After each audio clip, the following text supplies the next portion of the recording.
تو پہلے سے ہی ذہن غلط دیا جاتا ہے، سوچ غلط دی جاتی ہے۔ تو میرے بھائی یاد رکھیں، سمجھیں بات کو، ہمارے معاشرے کے اندر اصل فکر جو ہے نا وہ نہیں دی جاتی، اصل سوچ سے آگاہ نہیں کیا جاتا۔ قرآن مجید نے حقوق مقرر کیے، بیوی کے بھی اور اس کے خامن کے بھی۔ سمجھ آ رہی ہے میری بات کی؟ اب دیکھیں، پہلی بات تو یہ ہے کہ ہمارے ہاں ہم یہ سوچنے کو اور یہ پوچھنے کو تیار ہی نہیں، شادیاں ہو گئیں، وقت گزر گیا، پتہ ہی نہیں میاں بیوی کے حقوق کیا ہے۔ اس کے بعد اگلی بات یہ ہے کہ جس کو پتہ چل جاتا ہے نا، ایک تیسرا پہلو بھی ہے، اس کو سمجھ لیں تمہید کے طور پر بات عرض کر رہا ہوں۔ ہمارے زمانے میں لوگ حقوق دینے کے قائل نہیں، حقوق بولیے دینے کے قائل، آج تک سب حقوق لینے کے لیے احتجاج کرتے ہیں، اللہ کرے کو دینے کے لیے بھی احتجاج شروع کر دیں۔ یہ احتجاج ہوتا ہی نہیں کہ میں نے حقوق دینے ہیں، احتجاج یہ ہے کہ میں نے حقوق۔ اچھا، اب میاں صاحب کو حدیثیں سنائی جاتی ہیں جب تو وہ گھر جا کے وہ والی حدیثیں سناتے ہیں جن میں خاوند کی شان ہوتی ہے، خاوند کی، اور بیوی نے بھی وہ کلپ نکال کے رکھا ہوتا ہے جس کے اندر سارے حقوق ہی عورتوں کے بتا دیے جاتے ہیں۔ وہ بھی اخبار کا وہ ٹکڑا سنبھال کے رکھتی ہے جس ٹکڑے پہ لکھا ہوتا ہے کہ اسلام عورت کو بڑے حقوق عطا کرتا ہے۔ تو تین باتوں کا خیال کریں۔ سب سے پہلے تو میرے بھائی اس بات کا خیال کریں کہ ہم نے حقوق سیکھنے ہیں انشاءاللہ تعالی، اور اس کے بعد دوسرا اس بات کا خیال کریں کہ حقوق سیکھ کر ان پر عمل کرنے کی کوشش کرنی ہے، اور تیسرا یہ بھی خیال فرمائیں ہمیشہ کہ مانگنے والا بھکاری ہوتا ہے، دینے والا سخی ہوتا ہے۔ تو حقوق مانگتے نہ پھریں، حقوق دینے کی کوشش کریں۔ جو حقوق دینے والے ہیں وہ سخی ہوتے ہیں۔ پتہ نہیں آپ کو سمجھ آئی ہے میرے جملے کی کہ نہیں آئی؟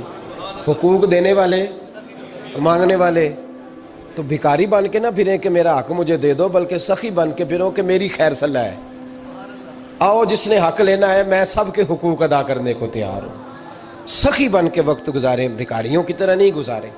قرآن مجید فرقان حمید نے میاں بیوی کا جو رشتہ بیان کیا ہے نا، اس رشتے کو آپ سمجھیں جو قرآن پاک نے میاں بیوی کا رشتہ بیان کیا۔ کہن لباس لکم وانتم لباس لہن، فرمایا بیویاں تمہارا لباس ہیں اور تم ان کا لباس ہو، وہ تمہارا لباس ہیں اور تم، اللہ اکبر، کیسا خوبصورت لفظ قرآن پاک نے، ہن لباس لکم وانتم لباس لہن، فرمایا وہ تمہارا لباس ہے اور تم، سمجھ آ رہی ہے نا جی بات کی، وہ تمہارا لباس ہے اور تم ان کا لباس ہو۔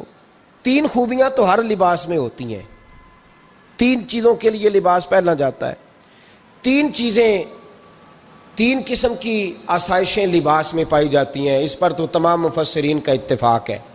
سب سے پہلی چیز، لباس جو ہوتا ہے وہ بندے کو گرمی اور سردی سے بچاتا ہے۔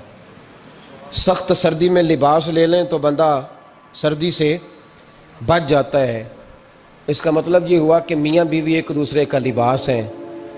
اگر بیوی کی طرف کوئی تکلیف آتی ہے تو میاں اس کو بچاتا ہے، اور اگر میاں کی طرف کوئی تکلیف آتی ہے تو عورت اس کو بچاتی ہے۔ میاں بیوی ایک دوسرے کا لباس ہے۔ لباس کیا کرتا ہے؟ لباس آدمی کے عیب چھپاتا ہے، اس کے وجود پر کتنے دھبے ہیں، کتنے نشان ہیں، وہ سارے چھپا لیتا ہے لباس۔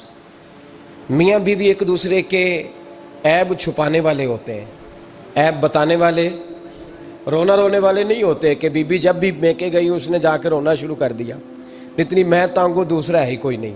اور خاوند صاحب جب بھی ملے انہوں نے ایک ہی راگ الاپنا شروع کر دیا کہ میری کیا بات تھی، مجھے میل کیا گیا ہے، میں کیا تھا، میرے ساتھ ہوا کیا ہے۔ تو لباس ہیں، ایک دوسرے کا عیب چھپائیں گے، بولیے ایک دوسرے کا عیب چھپائیں گے، ایک دوسرے کی غلطیوں کی پردہ پوشی کریں گے۔ اور تیسرا لباس کا کیا مقصد ہوتا ہے؟ لباس شخصیت کا آئینہ دار ہوتا ہے۔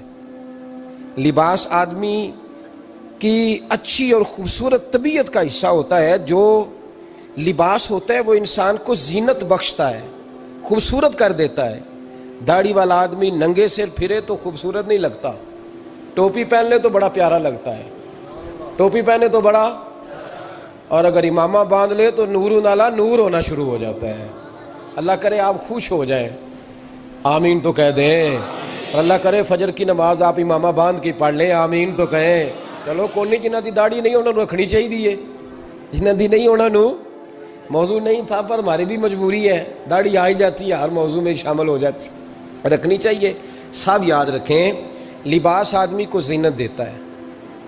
قرآن مجید کے لفظوں پہ غور کرو، اگر تو شادی کے بعد بیوی کے آنے کی وجہ سے خامد کو سکون نہیں ملا تو اس کا مطلب ہے اس نے گھر کو زینت نہیں دی، اور اگر شادی کے بعد اس بچی کو تحفظ نہیں ملا، اس کو اپنے گھر کے اندر سکون نہیں ملا، تو اس کا مطلب ہے خاوند نے اسے زینت، اس لباس نے زینت نہیں دی۔ میاں بیوی ایک دوسرے کا لباس ہے، اس مقدس رشتے کو اسلام نے باندھا اور لباس کہہ کے باندھا۔ میرے رسول کریم علیہ الصلوۃ والسلام نے پہلے تو خارجی لوگوں کو منع کیا ہے۔ میری ذاتی رائے یہ ہے کہ میاں بیوی کی ذاتی لڑائی کوئی بھی نہیں ہوتی، ذاتی لڑائی، میری باتوں کی سمجھ تو آ رہی ہے نا آپ دوستوں؟ کوئی نہیں آ رہی؟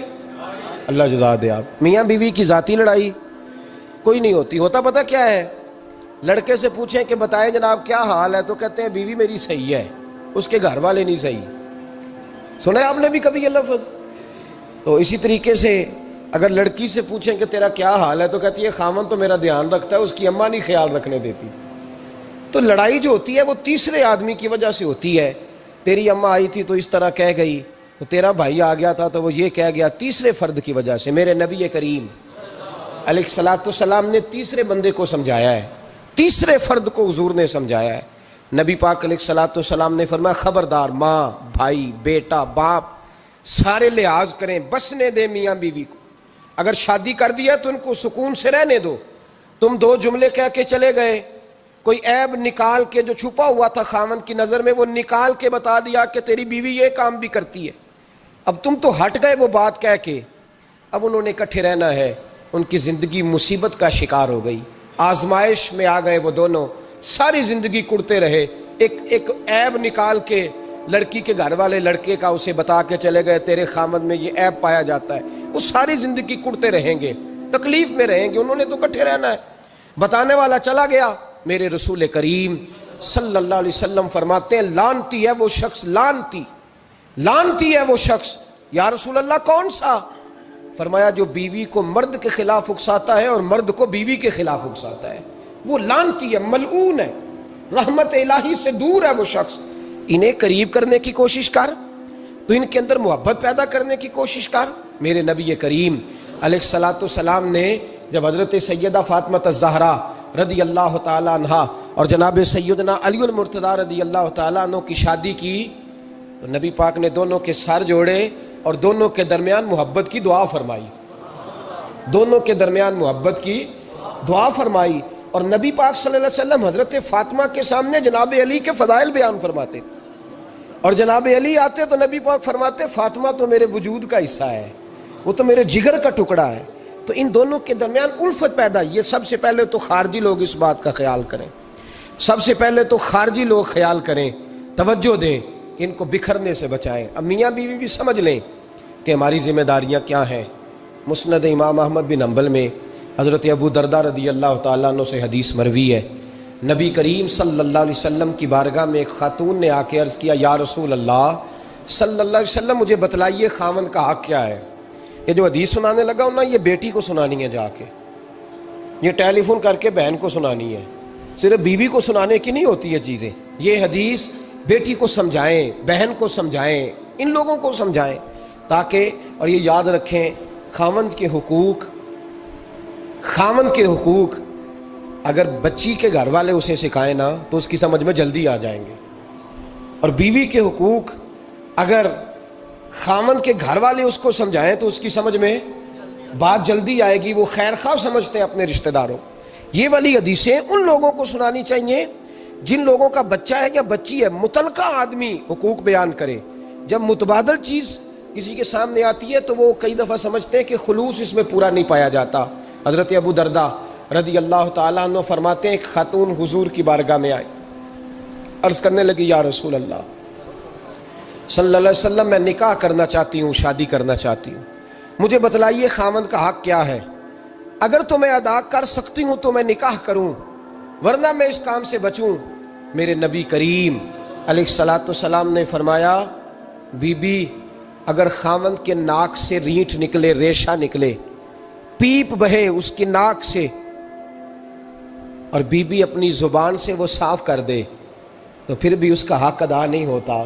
حضرت ابو دردہ کہتے ہیں آنکھ کھول کے اس عورت نے دیکھا تو میرے نبی پاک نے اگلے جملے ارشاد فرمائے. حضور نے فرمایا تو ان باتوں میں حیرت کر رہی ہے، میں اگر خدا کے علاوہ کسی کو سجدے کا حکم دیتا تو میں عورت کو کہتا اپنے خاوند کو سجدہ کرے.